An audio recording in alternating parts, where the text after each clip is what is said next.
नमस्कार, आप देख रहे हैं स्वदेश न्यूज का खास प्रोग्राम चुनावी विश्लेषण, जिसमें हम बात कर रहे हैं मध्य प्रदेश के संभागवार विधानसभा सीटों के राजनीतिक समीकरणों की। मध्य प्रदेश में 230 विधानसभा सीटों पर 17 नवंबर को मतदान होना है।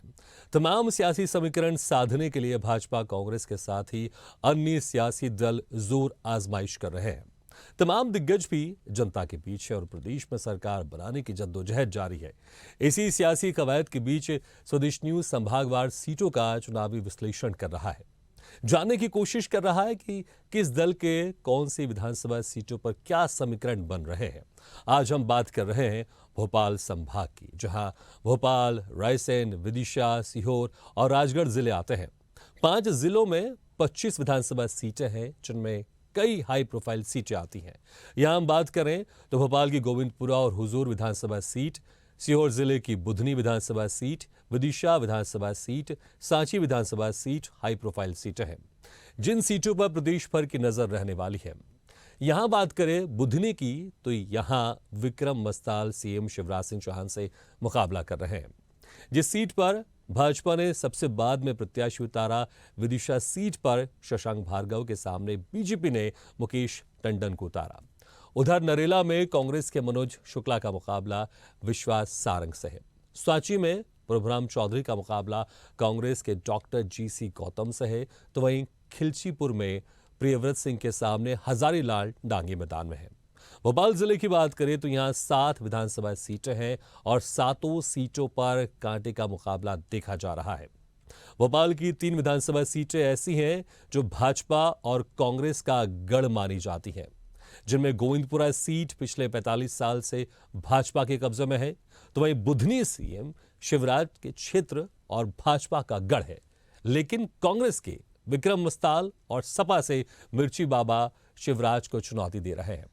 यहां पिछले चुनाव में कांग्रेस के अरुण यादव सीएम शिवराज के सामने थे, तो कुल मिलाकर कहा जा सकता है कि हाई प्रोफाइल सीटों पर जो हार जीत के समीकरण बन रहे हैं, वो तय करने वाले हैं कि प्रदेश में किसकी सरकार होगी। हम मध्य प्रदेश की 25 विधानसभा सीटों का विश्लेषण करेंगे, जिसमें हमारे साथ वरिष्ठ पत्रकार होंगे और हमारे सहयोगी होंगे।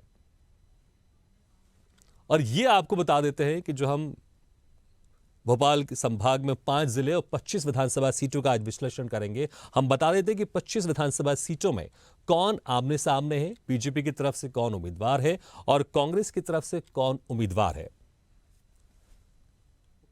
उदयपुरा से है, कांग्रेस की तरफ से है देवेंद्र पटेल खाडरवास और बीजेपी की तरफ से नरेंद्र शिवाजी पटेल, और आपको बता दें यहां से वर्तमान विधायक हैं कांग्रेस के। अब भोजपुर की बात करते हैं। भोजपुर में कांग्रेस की तरफ से राजकुमार पटेल और बीजेपी की तरफ से उम्मीदवारी कर रहे सुरेंद्र पटवा, यहां से वर्तमान विधायक बीजेपी के हैं। सांची की बात करते हैं। सांची में कांग्रेस की तरफ से जीसी गौतम, प्रभुराम चौधरी, और यह सीट अभी बीजेपी के कब्जे में है। सिलवानी की बात करते हैं। सिलवानी में देवेंद्र पटेल कांग्रेस की तरफ से और बीजेपी की तरफ से रामपाल सिंह, यह भी सीट अभी बीजेपी के कब्जे में है। चलिए अब विदिशा जिले की बात करते हैं, जहां पर 5 विधानसभा सीटें आती हैं, जिसमें सबसे पहले विदिशा विधानसभा सीट की बात करते हैं। कांग्रेस की तरफ से शशांक भार्गव और बीजेपी की तरफ से मुकेश टंडन मैदान में है, और यहां से कांग्रेस विधायक है जिन्होंने 46 साल बाद बीजेपी को हराकर इस सीट पर अपना कब्जा कायम किया है। बासोदा की बात करते हैं। बासोदा की बात करते हैं। निशंक जैन की बात करेंगे, कांग्रेस की तरफ से है, मैदान में है, और बीजेपी की तरफ से हरि सिंह रघुवंशी, ये सीट अभी बीजेपी के कब्जे में है। और अब कुरवई की बात कर लेते हैं। मैं चाहूंगा कुरवई, पीसीआर कुरवई का आप दिखाएं स्क्रीन में। यहां से है कांग्रेस की तरफ से श्रीमती रानी अहिरवार और बीजेपी की तरफ से हरि सिंह सप्रे, और यह भी सीट अभी यहां से बीजेपी के कब्जे में है। सिरोंज की बात करते हैं। सिरोंज पर आप नजर रखिएगा, गजेंद्र रघुवंशी है कांग्रेस के उम्मीदवार, बीजेपी की तरफ से उमाकांत शर्मा, और यहां से भी वर्तमान विधायक हैं बीजेपी के। शमशाबाद की बात कर लेते हैं हम। सिंधु विक्रम सिंह है कांग्रेस की तरफ से उम्मीदवारी कर रहे हैं, प्रत्याशी हैं, और बीजेपी की तरफ से हैं सूर्य प्रकाश मीणा, ये भी बीजेपी की सीट यहां से है कब्जे में। तो देखिए विदिशा जिले में 5 में से 4 जो विधानसभा सीटें वो बीजेपी के कब्जे में। एक जो गढ़ मानी जाती रही थी विदिशा, उसको 46 साल बाद यहां से कांग्रेस ने अपने कब्जे में लिया था। चलिए अब भोपाल जिले की बात करते हैं, जहां पर है विधानसभा की 7 सीटें। स्क्रीन पर नजर रखिएगा आप, क्योंकि आप बेहतर समझ पाएंगे, तस्वीरों को आप देख सकेंगे और आप समझ सकते हैं कि कौन कौन उम्मीदवार आपके सामने खड़ा है। नाम पर भी आप ध्यान दीजिएगा, तस्वीरों पर भी आप ध्यान दीजिएगा। बेरसिया से हैं कांग्रेस के प्रत्याशी सुश्री जयश्री हरिकिरण और बीजेपी से हैं विष्णु खत्री। ये सीट अभी बीजेपी के कब्जे में है, वर्तमान में यहां से विधायक बीजेपी के हैं।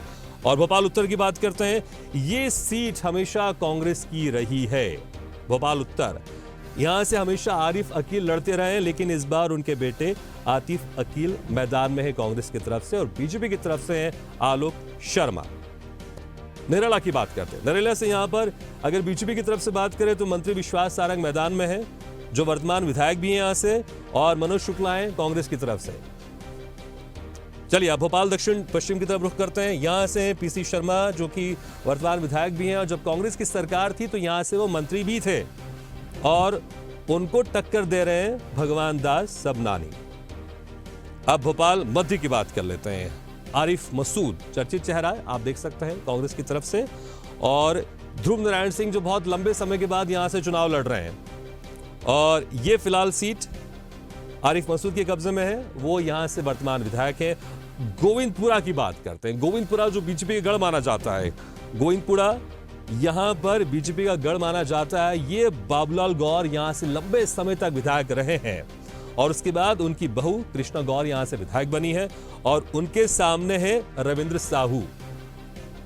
और 7 विधानसभा सीटें हैं। आखिरी विधानसभा सीटों की बात कर लेते हैं। हुजूर की बात करते हैं। हुजूर से है नरेश ज्ञानचंदानी कांग्रेस की तरफ से, और बीजेपी की तरफ से रामेश्वर शर्मा।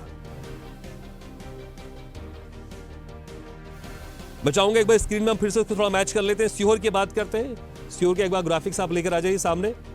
बुधनी, सबसे पहले बुधनी की बात करेंगे। सीहोर बुधनी से आप देख रहे हैं तस्वीरों में मध्य प्रदेश के मुख्यमंत्री शिवराज सिंह चौहान, और उनके सामने विक्रम मस्ताल खड़े हैं, जो कि एक्टर है, टीवी एक्टर, फिल्म एक्टर है, और ये मजबूत गढ़ है यहां से बीजेपी का।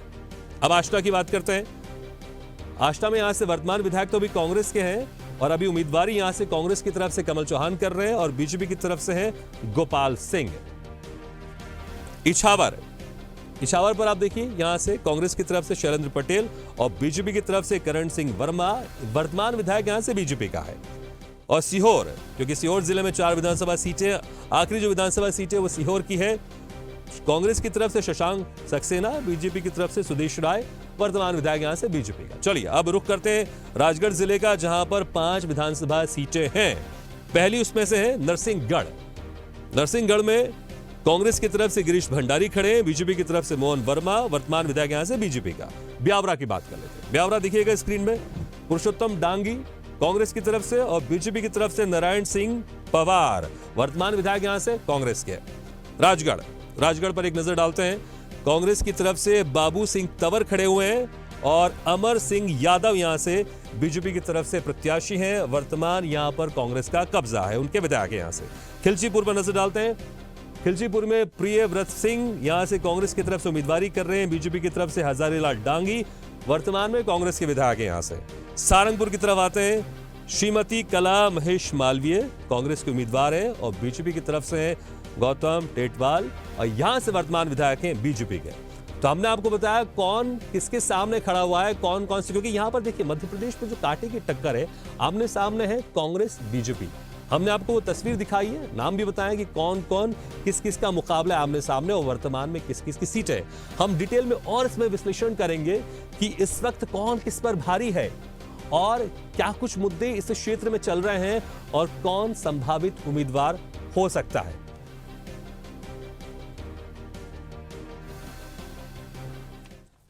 चलिए, और हमारे साथ इस डिबेट में लगातार इस चर्चा में हमारे साथ हमारे सहयोगी भी जुड़ते रहेंगे, हमारे साथ वरिष्ठ पत्रकार भी जुड़ते रहेंगे। सबसे पहले हमारे साथ सत्यप्रकाश शर्मा जी जुड़ रहे हैं। सत्यप्रकाश जी, आपको मेरी आवाज सुनाई दे रही है? हाँ, आ रही है आपकी। जी जी, आपका बहुत बहुत स्वागत है। वरिष्ठ पत्रकार अंबुज महेश्वरी जी भी जुड़े हैं, आपके बहुत बहुत स्वागत है हमारे इस खास चर्चा में। सबसे पहले सत्यप्रकाश शर्मा जी, जिस तरह से हम रायसेन और भोपाल को लेकर हम यहाँ पर चर्चा कर रहे हैं, क्योंकि अभी हम यहाँ पर 25 विधानसभा सीटों को लेकर हम कर रहे हैं। आपने सुना होगा जिस तरह से मैं चीजें बता रहा था कि रायसेन जिले में 4 विधानसभा सीटें हैं, विदिशा में 5 हैं, भोपाल में 7 हैं, सीहोर जिले में 4 हैं, राजगढ़ जिले में 5 हैं। यहाँ पर स्थिति अभी आपको क्या लग रही है कि यहाँ पर स्थिति किसका पलड़ा भारी रहेगा? क्योंकि अगर हम अभी आंकड़ों में देखें तो यहाँ पर ज्यादातर जो सीटें हैं बीजेपी ने अपने कब्जे में करके रखी हुई है।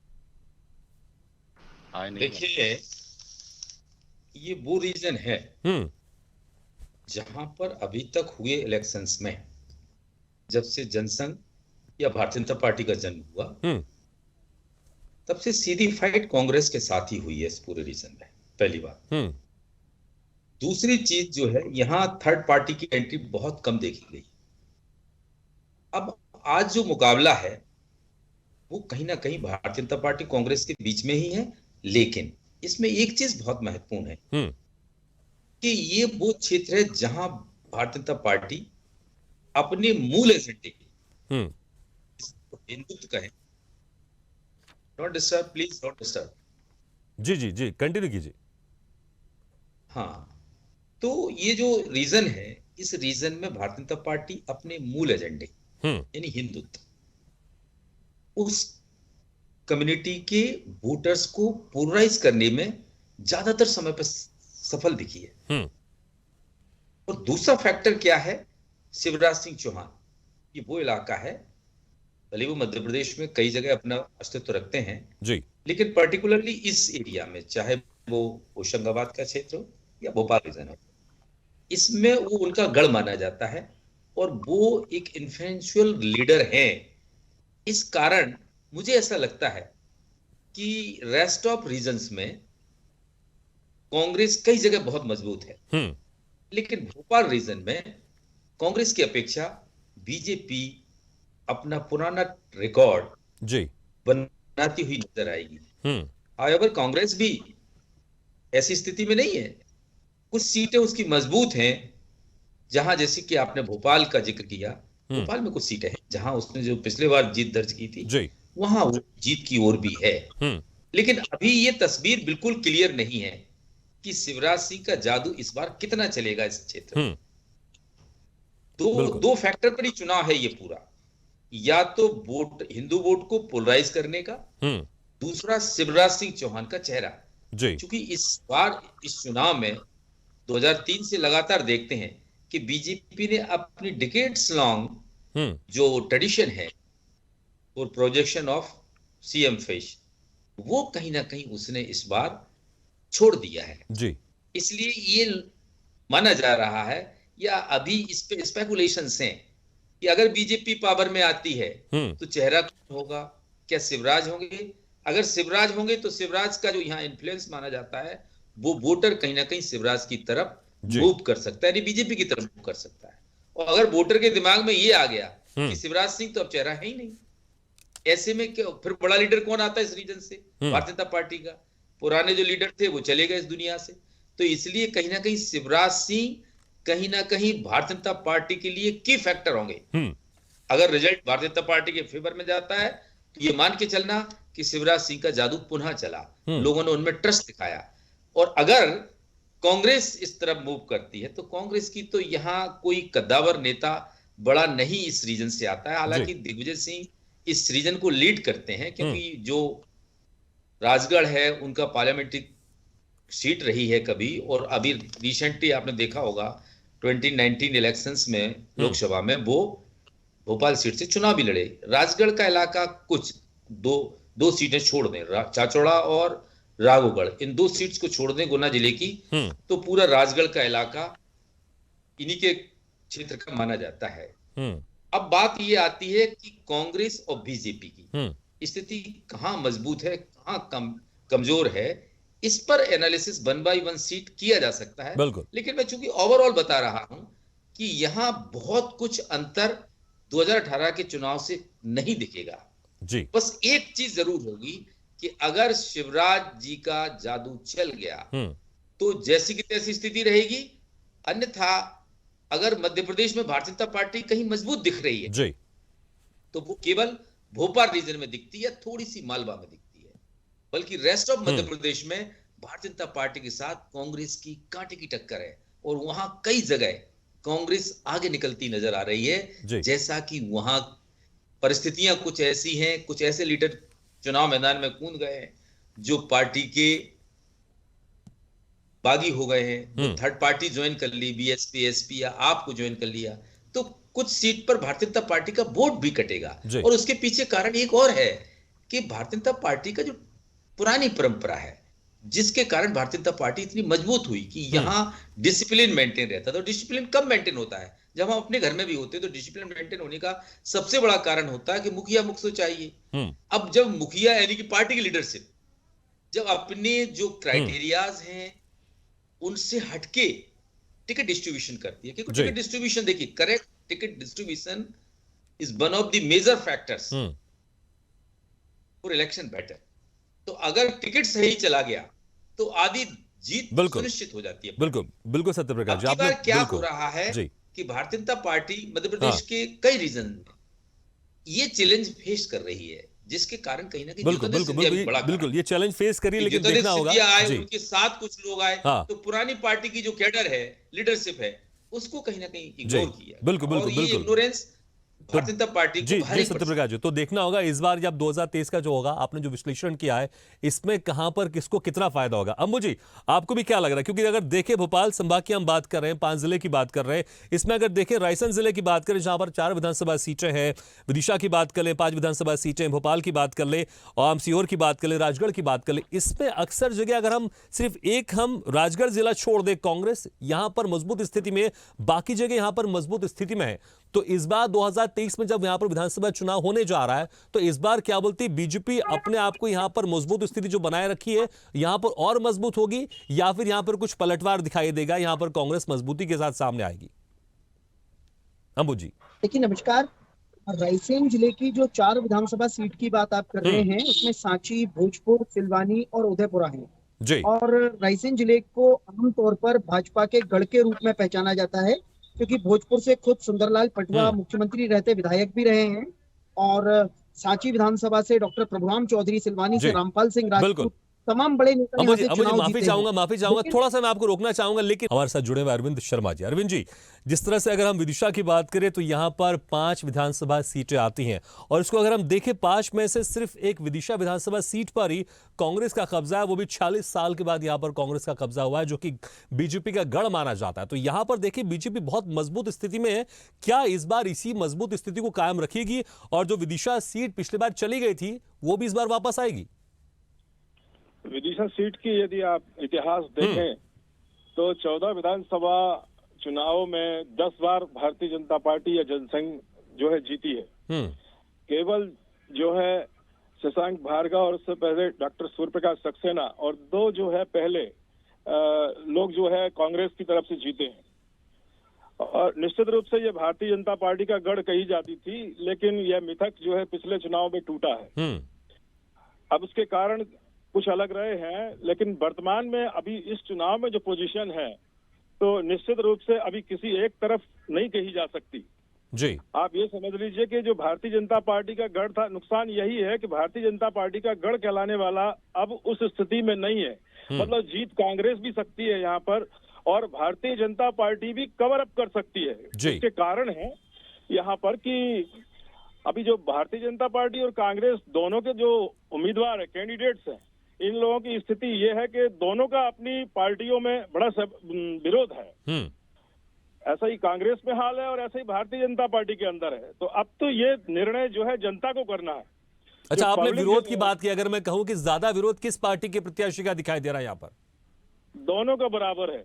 मतलब आप ये समझ लीजिए, बल्कि मैं यूं कहूं कि इस समय पार्टियां तो गौड़ हैं, पार्टियों का नाम ही नहीं है, यहाँ तो व्यक्ति चल रहे हैं। दोनों व्यक्तियों में से एक का चयन पब्लिक को करना है। जी, वो यहाँ पर स्थिति बनी हुई है। अब देखना यह है कि इनके असंतुष्ट क्या करते हैं या उनके असंतुष्ट किस लेवल पर करते हैं, ये इसके ऊपर सारा निर्भर करेगा। हालांकि ये जरूर है कि पिछले बार जैसा जो माहौल था कांग्रेस के पक्ष में, एकदम जो है ये कहें कि मुकेश टंडन के खिलाफ जो है काफी लोगों में असंतोष था, वो असंतोष उस लेवल पर अभी विदिशा में दिखाई नहीं दे रहा है। जी। दूसरा कारण यह है कि अब चूंकि मुख्यमंत्री जी के ऊपर काफी कुछ दारोमदार है, अगर वे इंटरेस्ट लेते हैं तो भारतीय जनता पार्टी की स्थिति सुधर सकती है। वरना इस समय टक्कर बहुत कर रही है, बराबर का दोनों तरफ विरोध भी है। तो कुल मिला के ये है कि जनता ने निर्णय करना है कि उन्हें कौन सा आदमी पसंद है। पार्टियों की तरफ से तो स्थिति बिल्कुल क्लियर हो चुकी है। पार्टियां, कांग्रेस के जो नेता हैं वो शशांक भार्गव के साथ नहीं है, और भारतीय जनता पार्टी के जो नेता हैं वो मुकेश टंडन के साथ नहीं है। ऐसी स्थिति विदिशा में बनी हुई। अच्छा, अगर बाकी हम विधानसभा सीटों की बात करें अरविंद जी, बाकी विधानसभा सीटों की बात करें, उसमें बासोदा है, कुरवाई है, सिरोंज, शमशाबाद है, यहाँ पर सब जगह अभी बीजेपी का कब्जा है। क्या यहाँ पर कुछ परिवर्तन की स्थिति लग रही है या फिर यहाँ पर बहुत मजबूत स्थिति में है बीजेपी? बिल्कुल, देखिए आपने जो बात कही ऊपर से देखने से बिल्कुल ऐसा लगता है, लेकिन एक अंडर करंट जो है कांग्रेस के पक्ष में भी है। मतलब जो कैंडिडेट कांग्रेस ने खड़े की, क्या है, भारतीय जनता पार्टी ने जो कैंडिडेट दिए हैं जी, वो पहले आजमाए हुए हैं, लोगों ने देखा हुआ है। अभी जो कांग्रेस की तरफ से जो कुछ नए जो नाम आए हैं उनसे, उनके प्रति जनता में थोड़ा सा झुकाव है जी।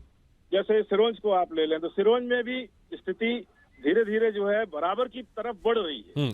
शुरू में जो है गजेंद्र रघुवंशी और उमाकांत शर्मा की टक्कर है यहाँ पर।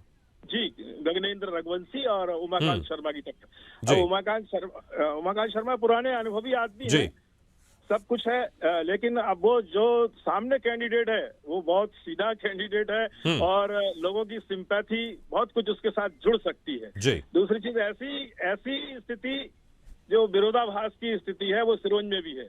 वहां भी भारतीय जनता पार्टी में भी गुटबाजी इस बार देखने को मिल रही है, और ये सेम हालत जो है कांग्रेस में भी है।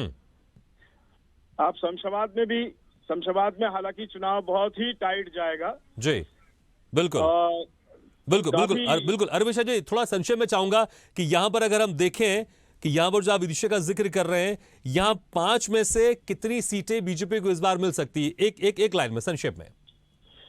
मैं समझता हूँ 2 सीट यहाँ पर बीजेपी क्लियर निकाल सकती है। ठीक है, चलिए, बहुत शुक्रिया अरविंद जी, बहुत शुक्रिया। बिल्कुल, आकाश माथुर जी हमारे साथ जुड़े हैं, वरिष्ठ पत्रकार हैं सीहोर से। आकाश माथुर जी, बहुत स्वागत है आपका।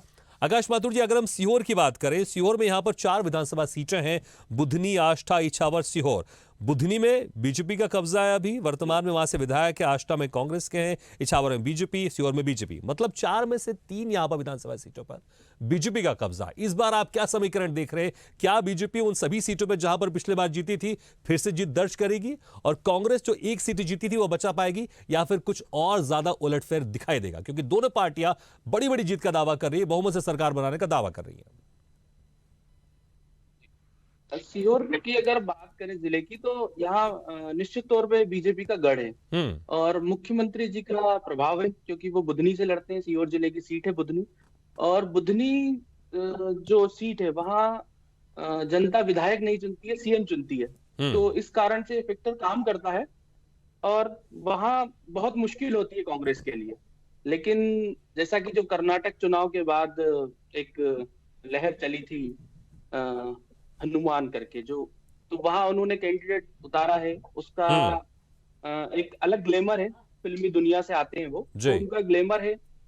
कुछ संगठन ने वहां बहुत मजबूती से काम किया है और उसका प्रभाव भी देखने को मिल रहा है कि शिवराज जी ने इस बार आचार संहिता लगने के बाद 2 से 3 रैलियां उनके क्षेत्र में की, जबकि पहले ऐसा होता था कि वो आचार संहिता लगने के बाद बुधनी नहीं आते थे। वो आते थे आखिरी दिन पर्चा भरते थे, सिर्फ एक ही दिन वो आते थे, बाकी दिन उनके समर्थक, उनके मित्र, उनके परिवारजन चुनाव संभालते थे और विजय मिलती थी उनको। इस बार बहुत टक्कर दे रहे हैं। लेकिन क्या लग रहा है आपको वाकई विक्रम मस्ता जो कि फिल्म और टीवी के एक्टर हैं, आपको लग रहा है कि वाकई टक्कर एक दिखाई दे रही है यहाँ पर? बस टक्कर ही है, क्योंकि हम जानते हैं कि वहां के लोग विधायक नहीं चुनते, सीएम चुनते हैं। उसको हमें मानना होगा जी। तो सीएम चुनना और विधायक चुनना दोनों में बहुत अंतर होता है। बिल्कुल। लेकिन विक्रम मस्तान बहुत मेहनत कर रहा है, इसमें कोई संशय नहीं है। ठीक है, आष्टा, इछावर, सीहोर की बात कर लेते हैं। जी, सीहोर की बात करें तो सीहोर में शायद कांग्रेस ने जैसे युवा को प्रत्याशी बनाया है, वो सबसे कम उम्र के प्रत्याशी हैं अभी, शशांक सक्सेना। और जी। और दूसरी तरफ जो है वो वर्तमान विधायक सुदेश निर्दलीय राय। जीतने वाले, बड़ा उलटफेर करने वाले सुदेश राय जी हैं। और उन्होंने निर्दलीय जीतकर साबित किया है खुद को, और भाजपा से भी बहुत बड़ी जीत हासिल की थी पिछले चुनाव में, जी। लगभग 20,000 वोट की जीत थी उनकी। तो दोनों के बीच कड़ा मुकाबला है। और जैसा कि सुदेश राय जी जो हैं, जो 2 बार से विधायक हैं, उनके साथ उनका अनुभव है, तो शशांक के साथ उनके पिता रमेश सक्सेना जी का अनुभव है, जो 4 बार विधायक रहे हैं सीहोर क्षेत्र में। और उन्होंने भी वैसे ही बड़ा बदलाव किया था कि वो भी निर्दलीय जीते थे, उनकी भी बड़ी जीत थी। तो ये एक बड़ा फैक्टर काम कर रहा है, दोनों के साथ अनुभव है, तो पूरा परिवार जुटा हुआ है। बिल्कुल। तो यहाँ कुछ कहना संभव नहीं। बिल्कुल थोड़ा समय का मैं माफी चाहूंगा, लेकिन मैं चाहूंगा जो बाकी जो आस्था इच्छावर है आप बस संक्षेप में बता दीजिएगा कि इसमें कौन जीत सकता है, कौन हार सकता है, बहुत संक्षेप में, एक लाइन में, अगर आपको मेरी आवाज सुनाई दे रही तो। ठीक है, चलिए, लगता है कि हमारा संबंध टूट गया है। प्रणपाल सिंह खिंची जी हमारे साथ जुड़े हुए हैं, आपका बहुत बहुत स्वागत है हमारे इस खास चर्चा में। प्रणपाल जी, राजगढ़ की अगर बात करते हैं, जी आपको मेरी आवाज सुनाई दे रही है? राजगढ़ की बात करते हैं हम। राजगढ़ में बात करें, 5 यहाँ पर विधानसभा सीटें हैं, और एक तरह से देखा जाए तो ये कांग्रेस का गढ़ है, क्योंकि 5 में से कांग्रेस 3 पर अभी वर्तमान उनके विधायक है और 2 पर बीजेपी के विधायक है। अभी क्या स्थिति देख पा रहे हैं आप?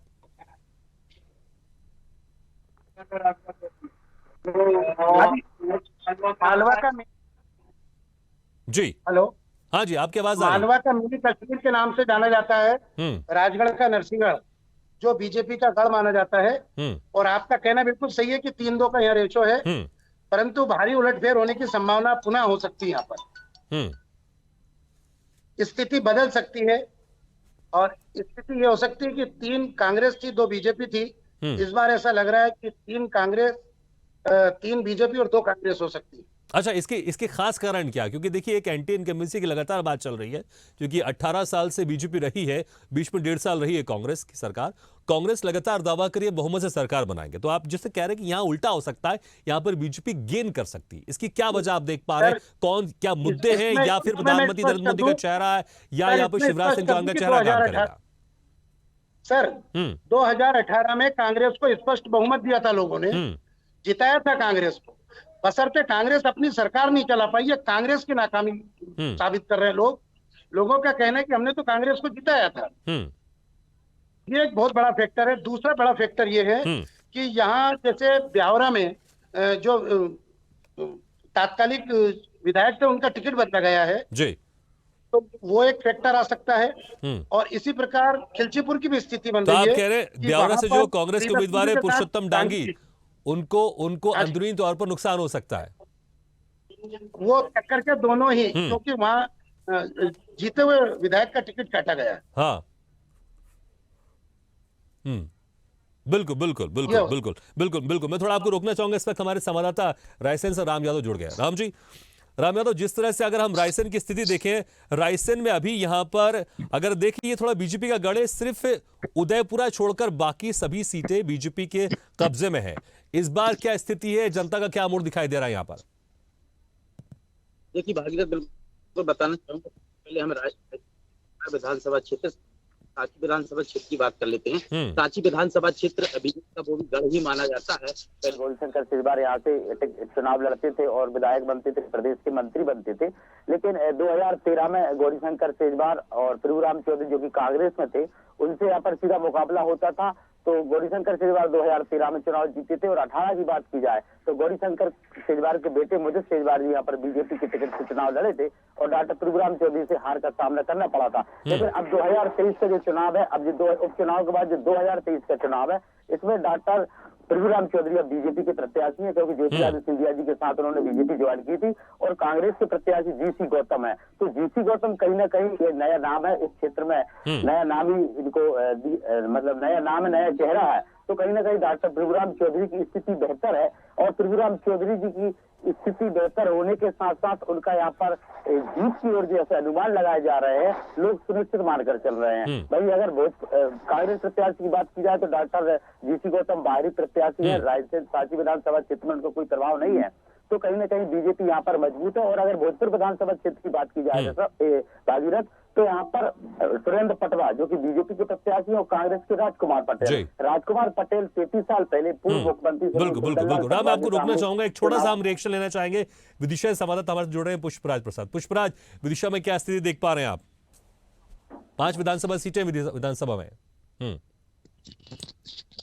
जी भागीरथ जी, तो विदिशा विधानसभा सीट 2003 से जब शिवराज सिंह जी ने चुनाव लड़ा था तो यहाँ से मात्र 16,000 वोटों से जीते थे। तो कांग्रेस ने गढ़ तो उसी समय तोड़ दिया था। जब दूसरी बार टिकट दी गया मुकेश टंडन को, तो मुकेश टंडन भी 15,400 कुछ वोटों से हारे।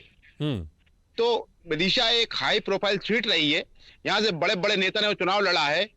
अगर हम विकास की बात करते हैं तो विकास बिल्कुल नहीं है विदिशा में, दूर दूर तक विकास नहीं दिख रहा है। युवा बेरोजगार है। तो इस बार स्थिति विदिशा में, खासकर विदिशा में किसकी मजबूत दिखाई दे रही है? क्योंकि जो वर्तमान अगर विधानसभा सीट की बात करें, विदिशा ये कांग्रेस के कब्जे में 46 साल के बाद कब्जे में आई है कांग्रेस के। इस बार क्या ये सस्टेन करेगी कांग्रेस में या फिर रिटेन करेगी बीजेपी वापस यहां पर कम बैक कर सकती है?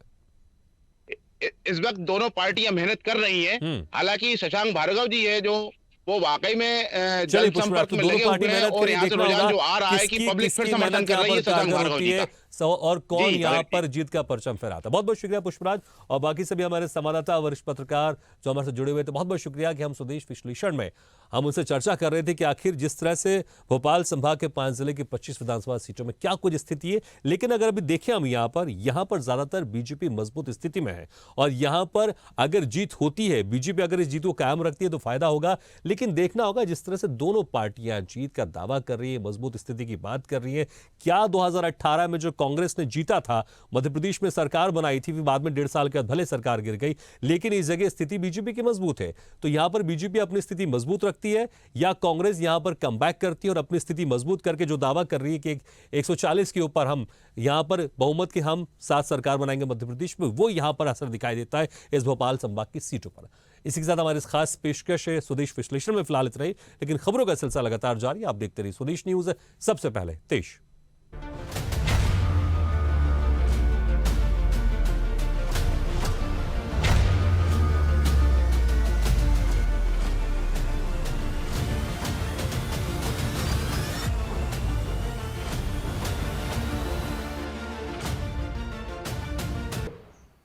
ऐसे ही वीडियो के लिए लाइक करें, शेयर करें, फॉलो करें और YouTube पर जाकर सब्सक्राइब करें और बेल आइकन को दबाना ना भूलें। और ताजा तरीन अपडेट के लिए स्वदेशलाइव.com पर जरूर जाएं।